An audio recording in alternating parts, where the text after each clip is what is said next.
everybody, BJ here with New Orleans Secrets, and I have a riddle for you. What's 171 feet wide and named after something it isn't? Well, if you guessed Canal Street, you'd be right, but you'd also be weird. You know, I didn't give you a whole bunch on that for you to come up with that. I guess you're just a good guesser. But oh yeah, right, Canal Street, that's what we were talking about. Visitors and locals alike have walked down this wide expanse that separates New Orleans uptown and downtown, but few people know the history that made it such a key part of our world. As you watch the streetcar move down the center of Canal, it's hard to believe that the original plan was that boats would have traveled this same path in an integrated route between lake and river. This all started as a dispute between the city of New Orleans and the federal government over the ownership of that common area that ran between the two sections of town. That area was everything between Iberville and Common Street. This was the boundary between the French Quarter and the Faubourg Saint-Marie.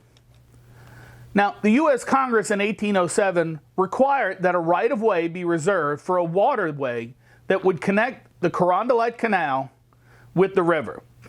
In 1810, city surveyor Jacques Tanis plotted the street as 170.6 feet in width and running parallel to Iberville Street. The Orleans Navigational Company was created to finance and construct this waterway, but it was ultimately never built. They had dredged the existing Carondelet Canal and seemed more interested in collecting tolls on it than in starting their new project. The width and position of this new street encouraged people to build large institutions and residences fronting it. These included Customs House, Charity Hospital, it was located at Canal and Baronne, and several churches. As these residential, commercial, and government buildings flourished along Canal Street in the 1800s, it became the dividing line between the primary Creole French Quarter side and the primarily American sector on the uptown side. This is also now known as the Central Business District.